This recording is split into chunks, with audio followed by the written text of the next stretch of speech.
Revisando un poco la primera conversación que tuve vía email con la invitación, me acordé que también la invitación estaba apuntada a mostrar un ejemplo de lo que hemos hecho nosotros con diseño responsive en IDA. Somos una empresa medianamente joven, tenemos 2 años. Las personas, los fundadores de IDA, tenemos un poco más de 10 años de experiencia desarrollando sitios. Desde esa perspectiva me hace mucho sentido lo que planteaba Checho de poder tener cosas para mostrar. Está un poco preocupado porque la presentación la verdad es que es bastante densa, pero creo que con la presentación de Sergio quedó una base bastante sólida y voy a poder ir saltando varios slides y enfocarme en ejemplos principalmente. Voy a hablar de cómo nosotros abordamos el diseño responsive en uno de los últimos proyectos que lanzamos, que el día de lanzarlo nos dimos cuenta que era el primer medio online, déjame la botella nomás, gracias. El primer medio online chileno en responsive. Por lo menos de los principales que vimos, tratamos de buscar, consultamos con otros amigos desarrolladores y la verdad es que hasta el momento no hemos encontrado y es algo que nos tiene bastante contentos. Todo esto bajo una metodología de diseño centrado en el usuario, que es básicamente lo que se está exponiendo en la presentación anterior. Solamente esto para mostrar en la cantidad de proyectos que hemos trabajado. Desde esa perspectiva, bueno, 10 años haciendo un poco de web, uno se da cuenta que tiene hartas cosas. Involucrar activamente a los usuarios reales. Este tema de los personajes, nosotros les llamamos arquetipos, son personajes en situaciones específicas. Hablamos de Juan, hablamos de María, de tal edad, cómo consume la información, algo que también le haga sentido a todo el equipo. Y cuando hablo de todo el equipo es tanto interno como externo. Entonces, desde esa perspectiva tratamos de definir o abordar lo más científicamente posible, aunque suene un poco aspiracional, el tema de científico, tratar de validar con data dura las decisiones. Desde esa perspectiva, cuando llegamos a la etapa de diseño, que es dentro de como nosotros tenemos definida la metodología, son 5 etapas, el diseño es la cuarta, es decir, es una consecuencia. Y desde esa perspectiva, todas las etapas son validadas con quien corresponda, con nuestra contraparte de mando medio, gerente, directorio, etc. Entonces, desde esa perspectiva es súper importante al principio preguntar a nuestra contraparte quiénes tienen que validar este asunto, quiénes van a poner su firma para que esto se siga desarrollando y no te van a decir al final oye, sabes que esto no me gusta, porque no entra en ámbito de gusto. Si empezamos a hablar de gustos, al que más le va a gustar es al cliente, porque es el que pone las lucas, y si no le gusta no te paga. La idea es planificar al máximo todos los detalles que se puedan abordar. Desde esa perspectiva hay una etapa de evaluación, de cotización y desarrollo. Desde esa perspectiva estamos nosotros abordando y enfocándonos desde que empezamos las primeras conversaciones. Ahí hay una inversión de parte de quien está ofreciendo el servicio para decir, ok, ¿qué es lo que tú vas a hacer? Hagamos un pequeño brief que vamos a ir profundizando. Y ahí tienes tú también un rango de comparación de lo primero que quería el cliente versus el resultado final. Es un proceso constantemente iterativo. Tú defines una estrategia, hay mucha documentación sobre todo el proceso, es decir, hay algún momento un papel extenso o más pequeño, depende del tipo de cliente. Nos ha tocado, por ejemplo, ahora en Codelco hay una documentación de la documentación y el documento de la actualización y es algo que nos tiene bastante superados a momentos. Pero hay un documento que te dice qué es lo que tú quieres lograr al final. Raya para la suma, qué es lo que al final te puede decir si cumpliste o no cumpliste el proyecto. El estudio de usuario a distintos niveles de profundidad también te tiene que ir dando un feedback sobre la estrategia. Tú pensabas, o nosotros pensábamos como equipo cliente y proveedor, creíamos ciertas cosas. El estudio de usuario nos valida algunas, nos modifica otras y nos va modificando el norte.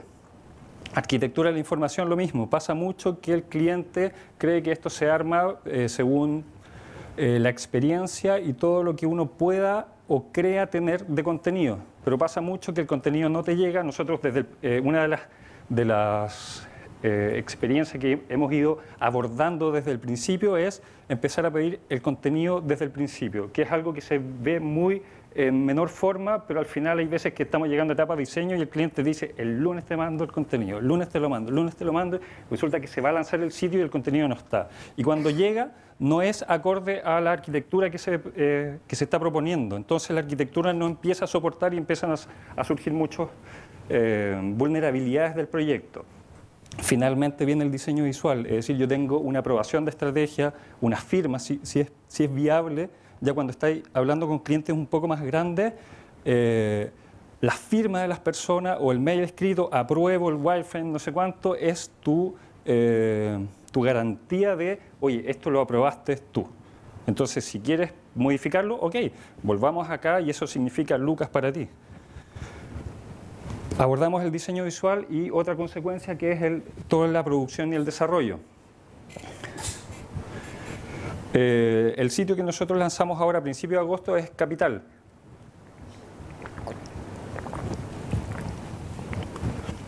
¿Cuándo empezamos esto? Cuando nosotros empezamos a abordar el tema de meternos en móviles, en uno de nuestros primeros proyectos, que fue The Singular, una línea de hoteles de lujo, donde nuestra contraparte, pese a que no entendía mucho de temas digitales, sabía que ahí había algo. Es decir, había un cierto conocimiento y era alguien que escuchaba, veía argumentos, se iba documentando y cada cierto tiempo nos mandaba, oye, mira, ahora vi esto otro, entonces el proyecto también podría ser así. Ok, de acuerdo, podría ser así, hay que evitar el ok y empezar a asumir ciertas cosas que te afectan el desarrollo del sitio versus, ok, es muy bonito eso, pero lo que definimos antes va en otro punto. Eventualmente hay ciertos aciertos, por eso hay que siempre seguir evaluando, decir, ok, mira, ¿sabes qué? Esto nos puede aportar y en el fondo el proyecto va a salir mucho mejor con este input que me diste, pero no te acostumbres a mandarme diseños o referencias cuando estamos en otra etapa. El 2011 nos embarcamos en un proyecto que lo odiamos por mucho tiempo y que era hacer una plataforma para SEAL. SEAL es es como un gran galpón de contenedores y es una interfaz touch porque le iban a poner un tablet a las grúas para subir y bajar el contenedor que corresponde y bajo esta interfaz el operador de la máquina iba confirmando todas las tareas que se estaban haciendo. Esto todo dentro de un proceso de optimización y que el factor fundamental de todo esto era cuánto petróleo menos gasta la máquina.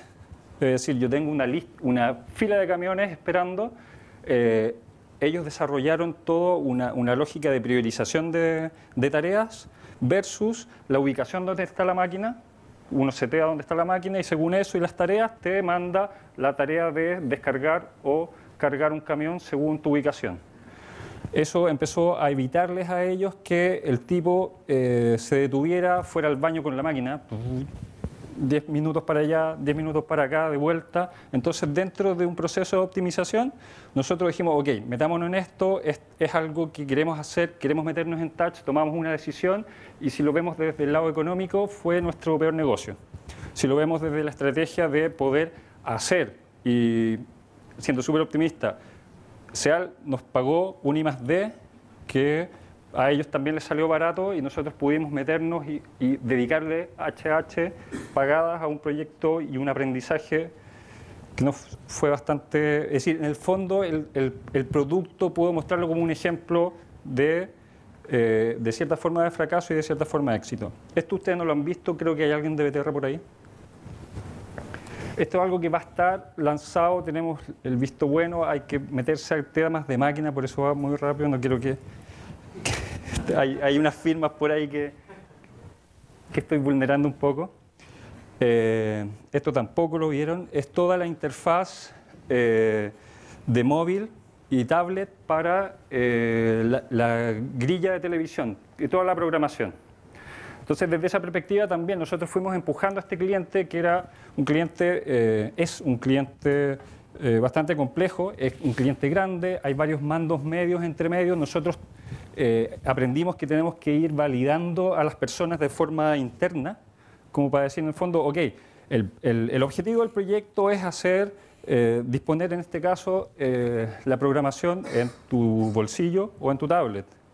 Pero internamente esta persona tiene que validarse, tiene que empoderarse del proyecto. Y aún así, también tenemos que tratar de llegar a sus jefes, a su directivo. Esto es lo que nos están viendo.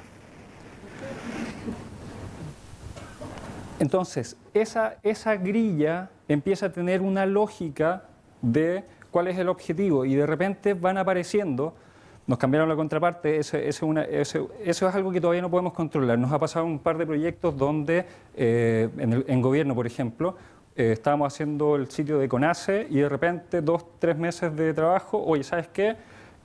Nuestra contraparte, que era el periodista encargado, nos dice, ¿sabes qué? Echaron a mi jefa, tengamos el próximo lunes una reunión para mostrarte al nuevo equipo. Ok, conocimos el nuevo equipo, expusimos todo lo que se había avanzado, mapas, etcétera, etcétera. Y me llegó un mail en la tarde de esta persona, de mi contraparte, de que ya no pertenecía a la institución.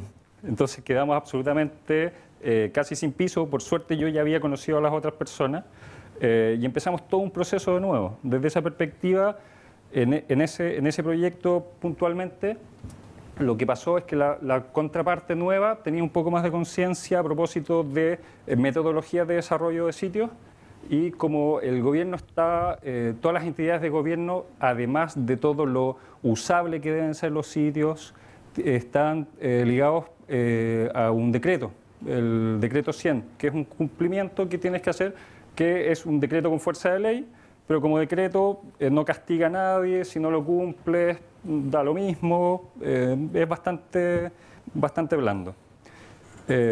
Hay unos PME, que es un programa de mejoramiento de la gestión, que hay lucas de por medio que el gobierno internamente trata de apoyar para que la gente cumpla, y que en el fondo tiene una lógica tan básica de si tú cumples normas, cumples estándares, vaya a poder tener un mejor producto y vaya a entregar un mejor servicio, y es un círculo súper virtuoso. Entonces, ¿qué hicimos? Tomamos una decisión. De ahora en adelante, todos los sitios, independientes si el cliente nos compra responsive o no, vamos a hacerlos responsive. Y es una decisión que ahí estamos apostando e invirtiendo. Partimos por casa. Hace no me acuerdo cuántos meses decidimos hacer nuestro sitio, y de ahí para adelante este es el primer sitio que ya nos compraron responsive. Es una salmonera. Actualmente estaba viendo las estadísticas de sus acciones, etcétera, por el mercado van muy a la baja. Hay un tema de mantenciones de por medio, donde la verdad es que están bastante preocupados por cómo están sus temas económicos. No nos han pescado para nada, tenemos que estar inventándoles, rogándoles que utilicen las horas de mantención para que no nos paguen por hacer nada. Y acá ya voy a empezar a abordar el tema de el capital online. De hecho, ese online también en algún momento fue propuesta de nosotros, era Capital CL, no tenía sentido, era como algo que al principio no consideraba al equipo de la revista de papel, estaba asociado este rediseño solamente porque la revista no sé cuántos años cumplía, se iban a renovar bueno, hay una renovación del logo, de la imagen, etcétera, etcétera. Ahí también hubo un tema que se dilató mucho, la entrega de información visual, y nosotros ya estábamos en las etapas de la cuarta etapa, donde ya necesitamos diseño visual para empezar a aplicarlo, y resulta que la agencia que estaba presentando la nueva imagen para la revista todavía no obtenía un visto bueno. Estrategia, planificación y transparencia son factores que son fundamentales para poder enfrentar y generar una buena relación con tu cliente. Me hace mucho sentido y es una de nuestras frases de venta, es ser partner de los clientes y no proveedores, porque en el fondo nos apropiamos del proyecto. Tiene que haber sí o sí un traspaso de información. Yo tengo que entender cuál es el negocio de mi cliente. Si no, voy a estar haciendo puras cosas que no van a tener sentido para él. Y al revés, es él que tiene que, o nosotros tenemos que traspasarle la mayor información posible para que él entienda que él está tomando las decisiones. En el fondo nosotros somos facilitadores de nuestro conocimiento en el ámbito digital para que le propongamos nosotros un par de alternativas que son las opciones a seguir con buenas y malas prácticas para que él tome finalmente la decisión y el criterio. Y desde esa perspectiva él se va empoderando del proyecto, del desarrollo de este.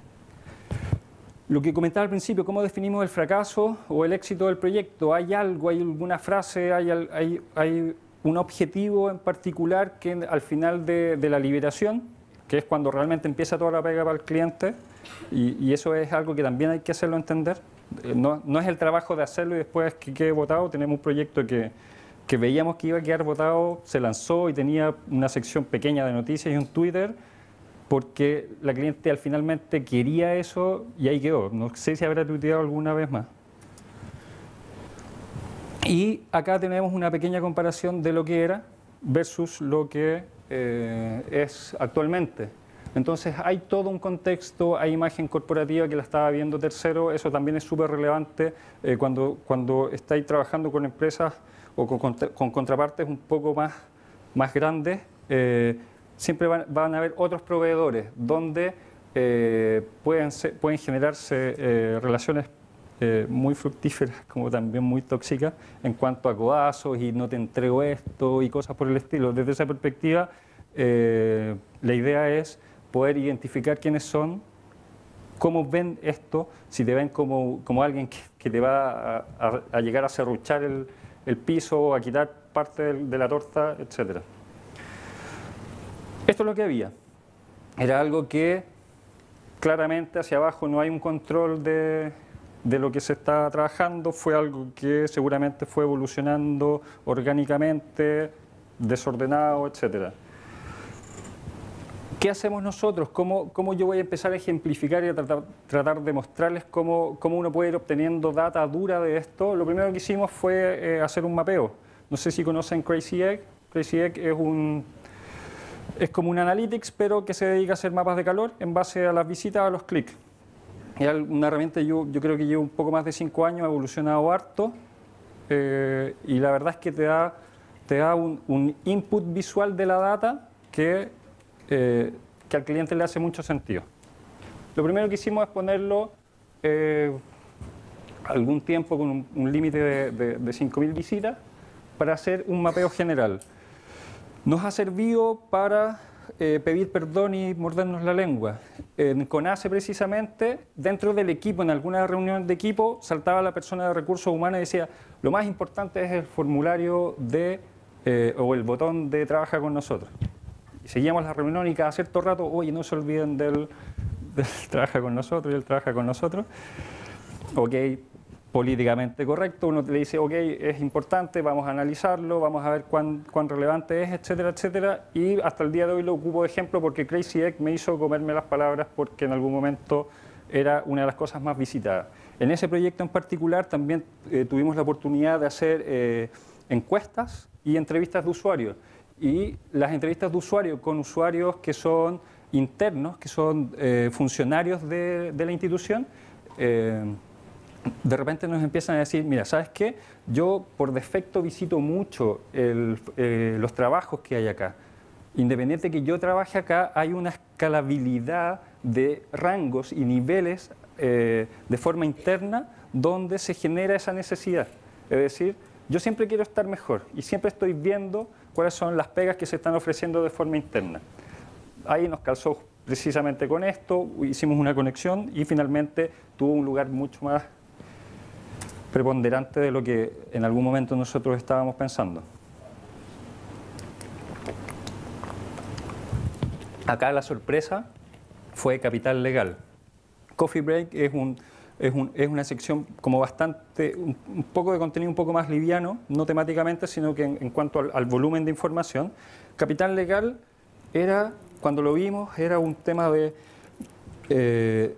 era como un circulillo de abogados que se metían ahí a contactarse entre ellos, algo raro. La verdad es que no nos hacía sentido y hasta que no hicimos este mapeo era una de las últimas cosas que iba a estar presente.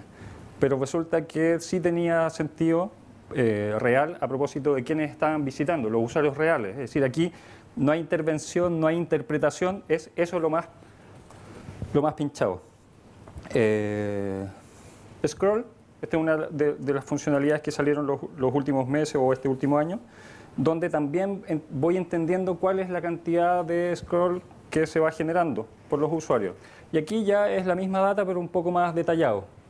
Cuáles son los clics de visitas nuevas, visitas recurrentes, y hay tiene mucho material de cómo diferenciar por origen, como para ya empezar a hacer un poco más de minería web, de cuáles son los sitios que te entregan más visitas y a qué parte del sitio va esa gente que viene de ese sitio específico. Entonces, desde esa perspectiva, hay data muy rica.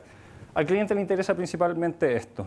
Oye, aquí hay un foco, hay mucho uso de la búsqueda, el tema de los abogados, parece que hay muchos abogados visitando el sitio, etc.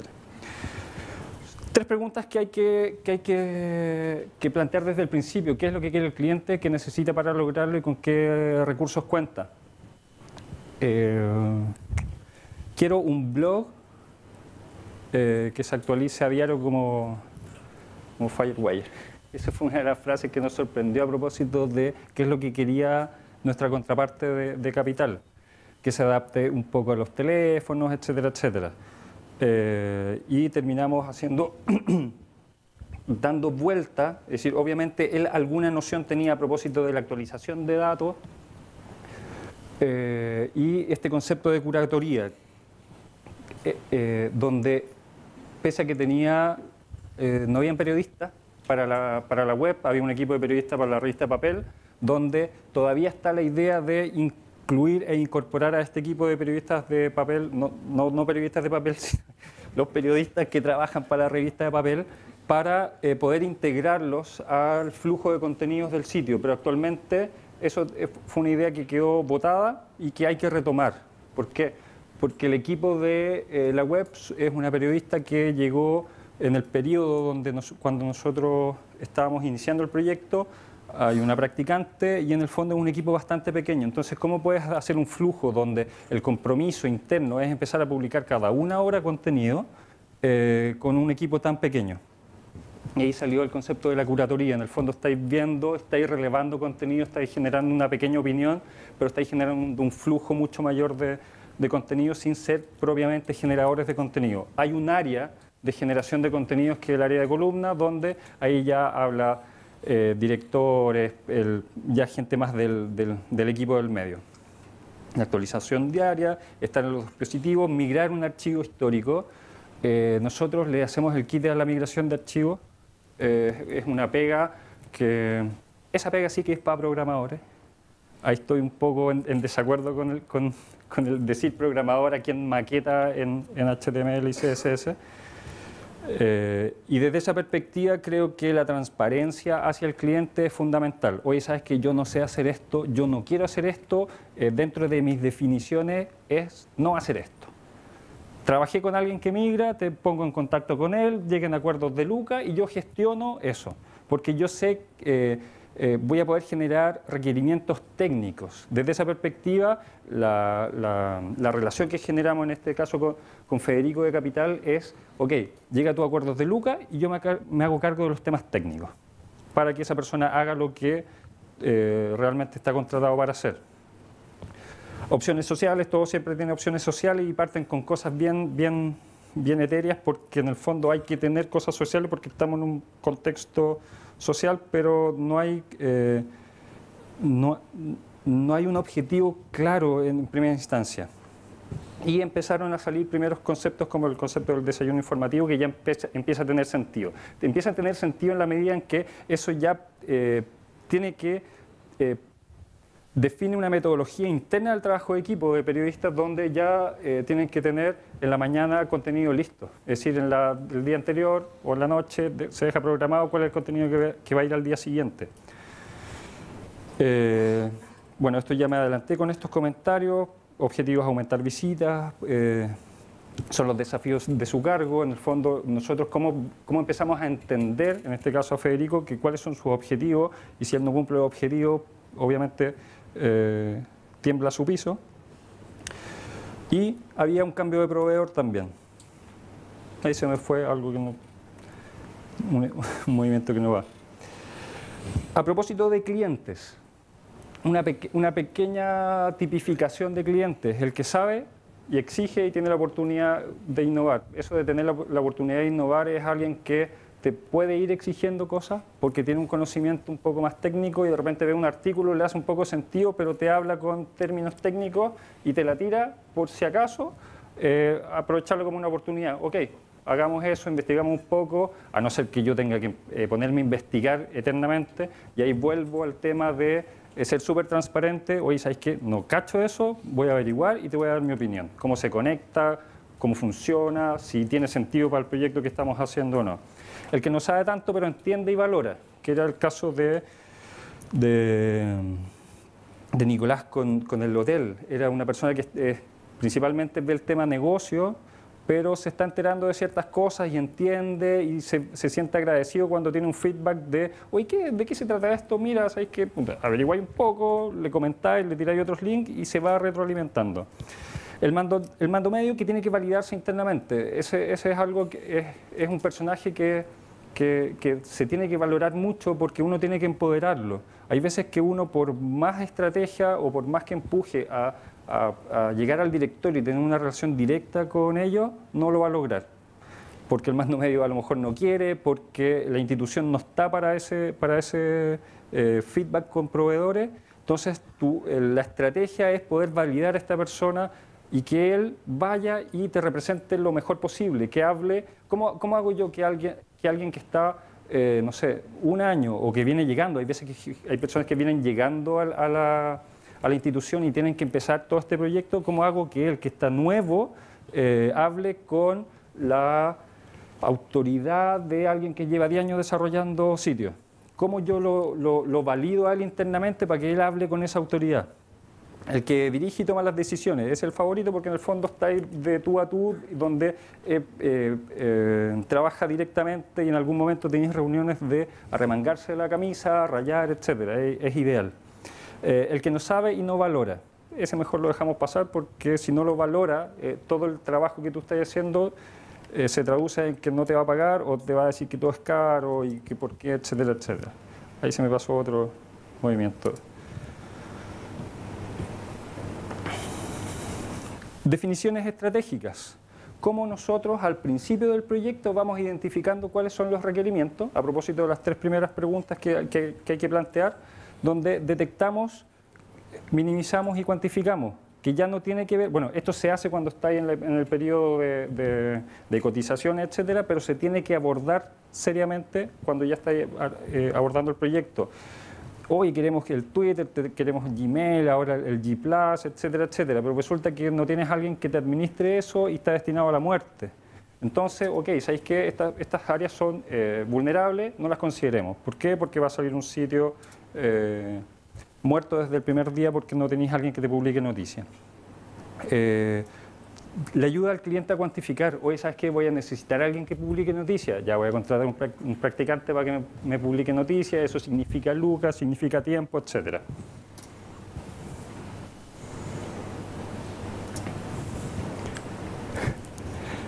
Eso es por el apuro de ir borrando slides.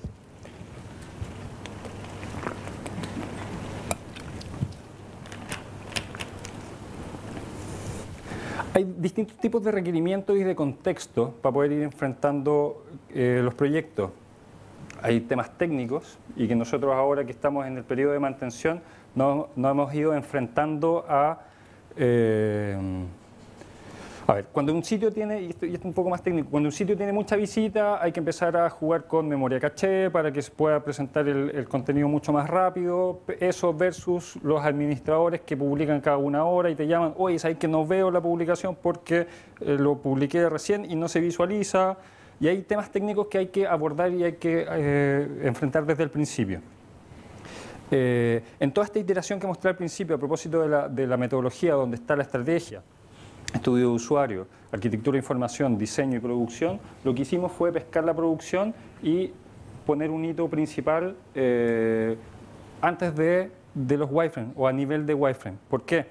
porque necesitábamos poder validar y poder avanzar en conjunto con nuestra contraparte y su equipo de periodistas para que se acostumbraran a esta nueva herramienta, que en este caso para nosotros es WordPress, es nuestro caballo de batalla. Y las dicotomías del cliente, que quiero algo sencillo pero elegante, complejo pero simple, con muchas cosas pero minimal, etcétera, etcétera. Hay que saber llevar eso y saber qué realmente significa eso. Se necesitaba una nueva arquitectura de información en base al input que teníamos de monitoreo, los mapas térmicos que les mostré, encuestas y en este caso no un tema entre económico y por lógica de este medio editorial, no hicimos entrevistas de usuarios. Eventualmente se deberían hacer más hacia adelante cuando ya tengamos un flujo para poder ir tuneando el sitio en el fondo. Usuarios, y ahí vamos a empezar a ver toda la data que nos empieza a dar las encuestas, donde principalmente es masculino, hay una hora específica donde empiezan a acceder. Entonces, desde esa perspectiva es, oye, hay que no te desgastes publicando en la mañana 20 artículos porque te van a leer 3 en la mañana, entre que te instalás y leís el diario, etcétera, etcétera, y después en la tarde vas a ver el resto.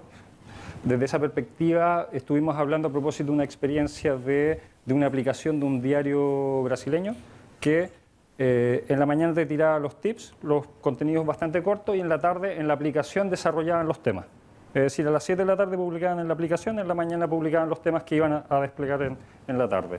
Y generaron todo un círculo. Desde esa perspectiva también hay que pensar que no es un tema web acotado en ese contexto. Y el tema de la exposición anterior a propósito de la experiencia de uso de contenido, de cómo tú consumes la información y que no es a través de un solo canal, están los mailing que me generan sentimientos encontrados porque yo no uso mailing, últimamente he estado ya más alimentándome de eso, pero también hay plataformas, en este caso, o medios, por ejemplo, que sí necesitan esa comunicación y que las estadísticas nos dijeron, oye, sé que yo consumo esto principalmente por mailing, ok, hay que hacerlo. Requerimientos comerciales, oye, esto hay que rentabilizarlo, necesito ponerle banners en todas partes. Como ya veíamos para dónde venía la mano, en algún momento a nivel a nivel de wireframe, empezamos a abordar eso. ¿Cuál es el requerimiento? ¿Cuál es la herramienta técnica con la cual tú estás administrando eso? ¿Para qué? Para que no fuera un pegoteo finalmente que, oye, ponme 3 banners acá al lado y resulta que se me va al sidebar, me revienta todo. Entonces ahí vamos generando requerimientos que hay que solucionarlos más que hacerles el quite.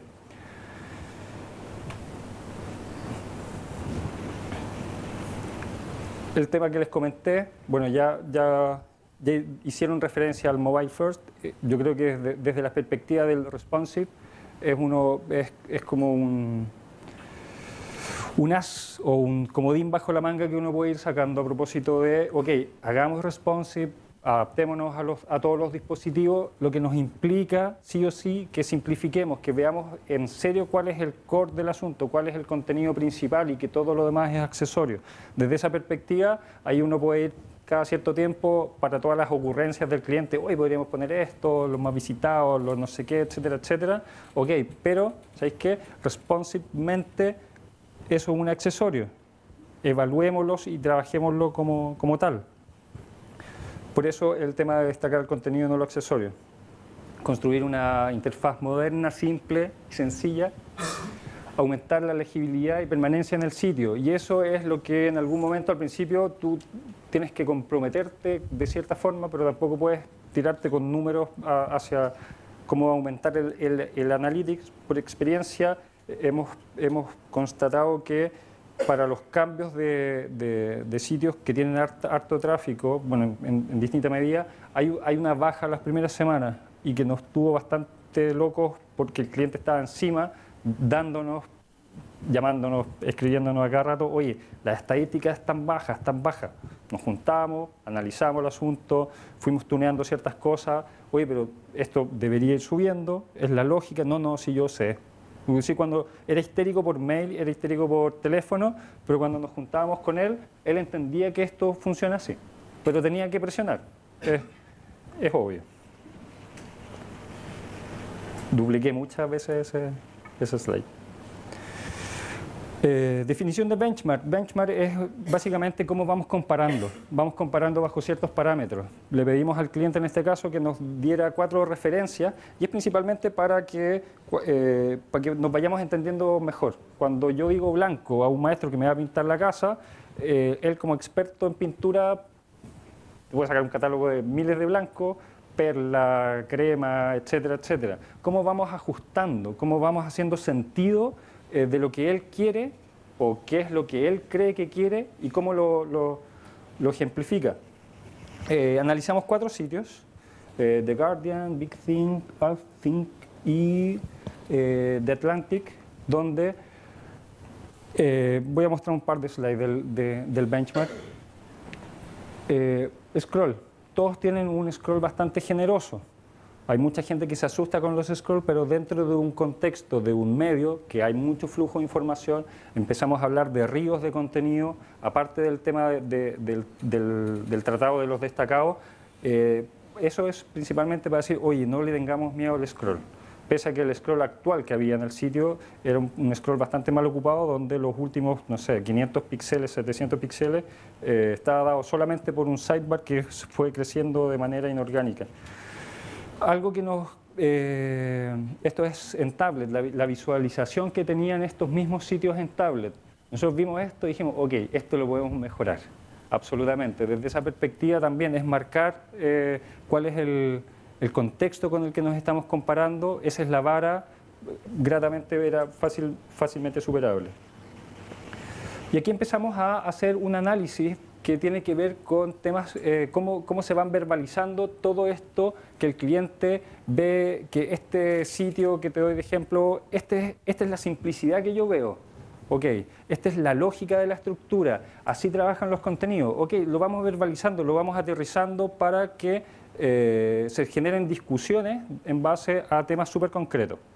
Ok, hay una estructura súper clásica, extremadamente larga, pero es eso, es header, un contenido principal, un sidebar. Tampoco vamos a ponernos a innovar y en este caso en particular, porque esa es la lógica de consumo. No vamos a hacer que el usuario aprenda a cómo se navegan desde ahora los sitios de medios, en este caso. Temas que suena súper reiterativo y para quienes estamos en este ámbito de desarrollo de experiencia de usuario, decir una y mil veces que el menú tiene que ser consistente en toda la navegación del sitio, que no tiene que ir variando, etcétera, etcétera, es algo que suena súper trillado, pero hay que hacerlo. Los clientes no tienen por qué entenderlo, no tienen por qué saberlo.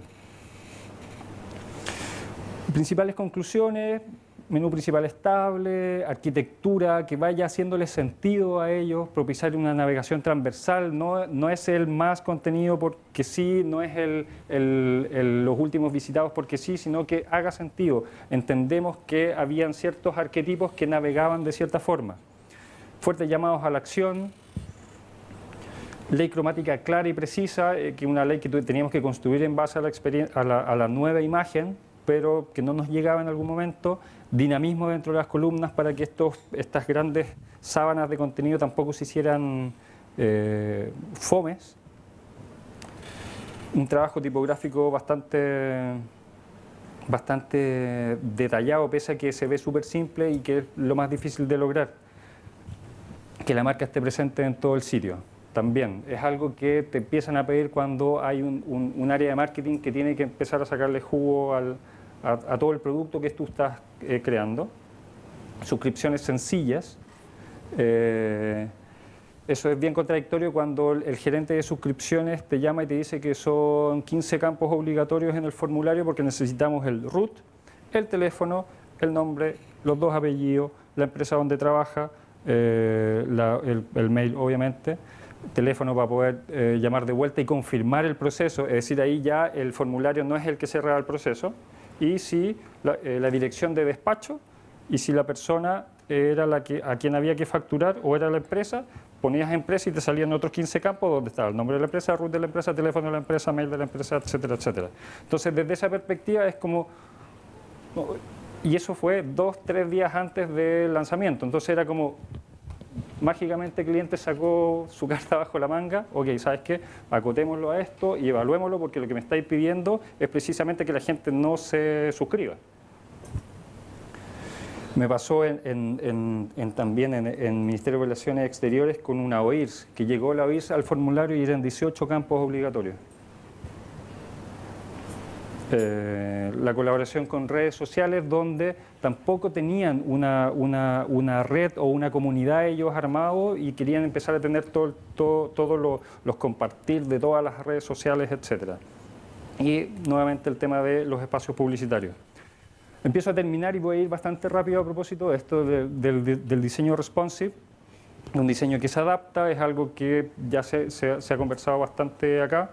Tratar de no modificar el HTML, pero sí la visualización de desde esa perspectiva, cómo vamos eliminando cosas o mobile first, cuáles cosas vamos agregando para el tablet y para la web de escritorio, mediante la detección de propiedades de navegador o CSS. Entonces, lo que tenemos que entender también es que, y nos pasa ahora en otro proyecto, que el sitio está desarrollado y es una comunidad, y ahora estamos empezando después de un año todo el tema móvil, donde los criterios y las prioridades quieren mantener 100% lo que tiene el sitio. Entonces también ahí hay un tema que entendí, y justo con un cliente que entiende el contexto, que me diga, oye, sí, pero es que yo necesito un menú acá que tenga los iconos de todo el contenido. Son 5 iconos bajo el logo, bajo el buscador, donde de la mitad del teléfono hacia abajo recién tengo la primera noticia o el primer destacado, y lo único que voy a estar mostrando en un primer pantallazo en el móvil es un destacado. Entonces, desde esa perspectiva también, hacerle ver, y desde ese punto de vista lo que hicimos en ese ejemplo fue hacer que él tomara la decisión. Hicimos el cambio a nivel de Wi-Fi y le dijimos, mira, esto es lo que tú me estás pidiendo. Hoy no, sí, la verdad es que deberíamos optimizar esto por el espacio, etcétera, etcétera. Finalmente, él fue el que tomó la decisión. ¿Y cuál es la información que un usuario X va a consumir en el móvil? ¿En qué contexto está? Seguramente va en un traslado de un lado a otro. A lo mejor ya vio el sitio en la mañana, ya sabe cuáles son los destacados, cuáles son las noticias nuevas, quiere ver si durante el día se fueron actualizando cosas para eventualmente verlas en la tarde. Y ahí apareció un requerimiento que le propusimos nosotros, ok, si va en la micro no te va a alcanzar a leer un contenido completo, tienes dos opciones, o pones un abstract, lo que implica que para el equipo de periodistas tienen que hacer un abstract porque no era el usuario el que está generando el abstract. Entonces agreguémosle un leer después, lo que implica tiene repercusiones en el sitio de escritorio, cómo yo lo asocio a la cuenta, pongo un por leer, etcétera. Cosas tan simples como over del mouse versus touch o el tapping, que el over no existe. Entonces, desde esa perspectiva, seguramente les ha pasado que están navegando un sitio que no está optimizado para tablet y uno hace tapping y resulta que se despliega un menú o pasa algo, pero no sucede nada. Y hago nuevamente tapping y me voy al link. Ahí tenemos ejemplos súper concretos y sencillos que se pueden ir optimizando a pequeña escala. A nivel de SEO, es una sola URL. Desde esa perspectiva vamos apoyando y haciendo consistente todo el posicionamiento. Contenido simple y necesario. Reiterar una y otra vez que acá hay un objetivo principal del sistema o de la plataforma. Y la administración está unificada. Desde esa perspectiva, cómo yo voy publicando una sola cosa, y en este caso, no sé, WordPress, al subir una imagen, como nosotros sabemos que tenemos que tener un destacado, genera un thumbnail para el destacado de la versión escritorio, uno para la versión tablet, uno para la versión móvil y para cuando el contenido está en el sidebar o en un contenido relacionado, etc. Imágenes responsivas, ahí empiezan a llegar otros contextos de cómo nosotros vamos abordando esto. El menú, y ya lo ejemplifiqué en algún momento, por defecto cómo nosotros le agregamos una lista y que nativamente, si es iOS o Android, te despliegue esta lista desplegable. Menos bloques y menos agrupaciones es igual a mayor posibilidad de adaptación. Desde esa perspectiva, si yo tengo un header que tiene muchos elementos, adaptarlo a eso, o voy a empezar a eliminar y en algún momento voy a tener que decidir que todo este bloque tengo que eliminarlo porque necesito que solamente quede un ítem. Desde esa perspectiva yo empiezo a definir, es como otra forma de enfrentar qué es lo que es principal. Identificar los accesorios, y acá tenemos un usuario que es mucho más exigente. Necesito leerlo entre que estoy esperando el metro, entre que voy en el metro y necesito que me cargue porque hay veces que se me va la señal, etcétera, etcétera. Entonces, desde esa perspectiva es un público mucho más exigente. Esto es lo que finalmente llegamos en Capital, un sitio bastante liviano de ver. Los invito obviamente a revisarlo, y cualquier comentario, crítica, pro, contra, bienvenido. Eso fue muy rápido lo que pude abordar. Gracias por ser el último, y ya la verdad es que fue una mañana bastante densa de tanta información, y eso.